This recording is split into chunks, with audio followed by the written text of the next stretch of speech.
The latest term that nobody knows. So, Tory trades ഉണ്ട് ഒരു famous ആയിട്ടുള്ള ഒരു കമ്മോഡിറ്റി ട്രേഡ് ഉണ്ട്.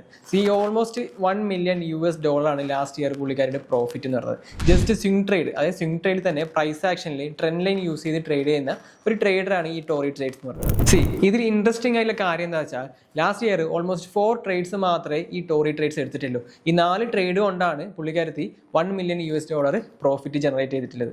സോ നിങ്ങൾ ക്രൂഡ് ഓയിൽ ട്രേഡ് ചെയ്യുന്ന ഒരു വ്യക്തിയാണോ അതോ ക്രൂഡ് ഓയിൽ ട്രേഡ് ചെയ്യാൻ പ്ലാനിലുള്ള ഒരാളാണെങ്കിൽ ഈ ഒരു വീഡിയോയുടെ ലാസ്റ്റ് ഞാൻ നിങ്ങൾക്ക് ജസ്റ്റ് ഒരു ടിപ്പ് പറഞ്ഞുതരാം. നമ്മൾ ഇന്ത്യക്കാർക്ക് ക്രൂഡ് ഓയിൽ ട്രേഡ് ചെയ്യണമെങ്കിൽ ഒന്നെങ്കിൽ നമ്മൾ ഇന്ത്യൻ ബേസ്ഡ് ബ്രോക്കേഴ്സിൽ ട്രേഡ് ചെയ്യണം, അതല്ലെങ്കിൽ നമ്മൾ ഇന്റർനാഷണൽ ബ്രോക്കേഴ്സിലായിരിക്കും നമ്മൾ ട്രേഡ് ചെയ്യുന്നത്, ഇന്റർനാഷണൽ മാർക്കറ്റിൽ. സോ നമ്മൾ ഇന്ത്യൻ ബേസ്ഡ് ബ്രോക്കേഴ്സിൽ ട്രേഡ് ചെയ്യുമ്പോൾ നമ്മൾ കൂടുതലും ഇപ്പോൾ ഇന്ത്യൻ ബ്രോക്കേഴ്സ് ആയ സെറോ, ആപ്പ് സ്റ്റോക്സ് ഇതുപോലത്തെ ബ്രോക്കേഴ്സ് ഉണ്ട്. ഇതിൽ തന്നെ നമ്മൾ NSE, BSE, MCX ഇതുപോലത്തെ എക്സ്ചേഞ്ചസ് ഉണ്ടാവും. NSE എന്ന് ഉദ്ദേശിക്കുന്നത് നാഷണൽ സ്റ്റോക്ക് എക്സ്ചേഞ്ചും അതേപോലെ BSE എന്ന് ഉദ്ദേശിക്കുന്നത് ബോംബെ സ്റ്റോക്ക് എക്സ്ചേഞ്ചും. ഇതിൽ തന്നെ നമ്മൾ കമ്മോഡിറ്റീസ് ട്രേഡ് ചെയ്യുന്നത് MCX എന്ന് പറയുന്ന മൾട്ടി കമ്മോഡിറ്റി എക്സ്ചേഞ്ച് വഴിയാണ്. നമ്മൾ MCX വഴിയാണ് ക്രൂഡ് ഓയിൽ ട്രേഡ് ചെയ്യുന്നത്. ഇവിടെ അതിൻ്റെതായ മെറിറ്റ്സും ഡീമെറിറ്റ്സും ഉണ്ട്. അതുപോലെ തന്നെയാണ് ഇന്റർനാഷണൽ മാർക്കറ്റിൽ പോയാലും അവിടെയും സെയിം തന്നെയാണ്, മെറിറ്റ്സും ഡീമെറിറ്റ്സും ഉണ്ട്. സോ നമ്മൾ MCX ചൂസ് ചെയ്യുമ്പോൾ ഇവിടെ ടൈമിംഗ് എന്ന് പറയുന്നത് 9:30 AM to 11:30 PM ആണ്. അതേപോലെ തന്നെ ലോ ലിവറേജ് ആയിരിക്കും, പക്ഷേ സേഫ് ആയിരിക്കും. അതുപോലെ ഇന്റർനാഷണൽ മാർക്കറ്റിൽ പോകുമ്പോൾ അവിടെ 24/5 ആണ് ടൈമിംഗ് എന്ന് പറയുന്നത്. അതേപോലെ ലിവറേജ് എന്ന് പറയുന്നത് ഡിപ്പെൻസ് ഓൺ ബ്രോക്കേഴ്സ് ആണ്. ചില ബ്രോക്കേഴ്സ് 500 ലിവറേജ് ആയിരിക്കും, ചില ബ്രോക്കേഴ്സ് 2000 ലിവറേജ് ആയിരിക്കും. അത് അവിടെ സേഫും ആണ്, അതേപോലെ റിസ്ക് ആയിട്ടുണ്ട്. MCX വഴി ട്രേഡ് ചെയ്യുമ്പോൾ നമ്മൾ ഫ്യൂച്ചർ കോൺട്രാക്ട് ബേസിസിലായിരിക്കും നമ്മൾ ഇവിടെ ട്രേഡ് ചെയ്യുന്നത്. അതും ഇവിടെ എക്സ്പയറി ഉണ്ട്. സോ ഇത് നമുക്ക് കൂടുതൽ കാലം നമ്മൾ കയ്യിൽ വെക്കാൻ പറ്റൂല. നേരെ മറിച്ച് ഇന്റർനാഷണൽ മാർക്കറ്റിൽ നമ്മൾ പോകുമ്പോൾ അവിടെ നമുക്ക് എക്സ്പയറി ഡേറ്റ് ഇല്ല. അവിടെ നമുക്ക് ബ്രോക്കേഴ്സ് എത്ര കാലം വേണമെങ്കിലും ഇത് ഹോൾഡ് ചെയ്യാനുള്ള ടൈം പീരീഡ് തരുന്നുണ്ട്. MCXലേക്ക് വരുമ്പോൾ നമ്മളിവിടെ ഫിക്സ്ഡ് ആയിട്ടുള്ള ക്വാണ്ടിറ്റീസ് ആയിരിക്കും ഉള്ളത്. അതായത് റെഗുലർ ക്രൂഡും അതേപോലെ മിനി ക്രൂഡും ആണുള്ളത്.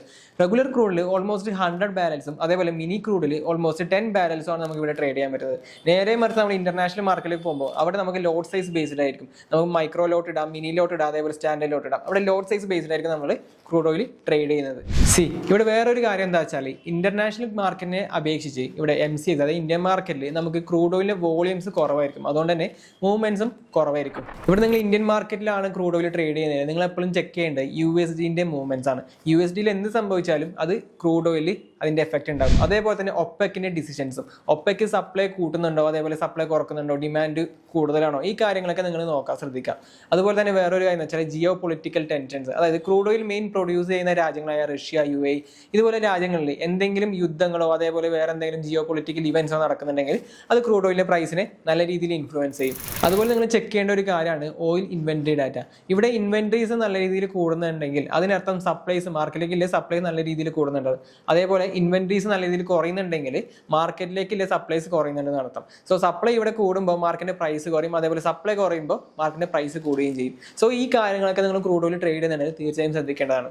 സോ ഞാൻ പ്രിഫർ ചെയ്യുന്നത് ഇന്റർനാഷണൽ മാർക്കറ്റിൽ ട്രേഡ് ചെയ്യാനാണ്. കാരണം ഇവിടെ നമ്മൾ പ്രോപ്പറായി റിസ്ക് മാനേജ്മെന്റും അതേപോലെ പ്രോപ്പറായി സ്ട്രാറ്റജീസ് ഒക്കെ വർക്ക്ഔട്ട് ചെയ്തെടുത്താൽ നമുക്ക് ഇന്റർനാഷണൽ മാർക്കറ്റാണ് ഏറ്റവും നല്ല രീതിയിൽ പ്രോഫിറ്റ് ജനറേറ്റ് ചെയ്യാൻ പറ്റുന്ന ഒരു മാർക്കറ്റ് എന്ന് പറയുന്നത്. ഇതുപോലെ കൂടുതൽ ഇൻഫോർമേറ്റീവ് വീഡിയോസിനായി ചാനൽ സബ്സ്ക്രൈബ് ചെയ്യുക.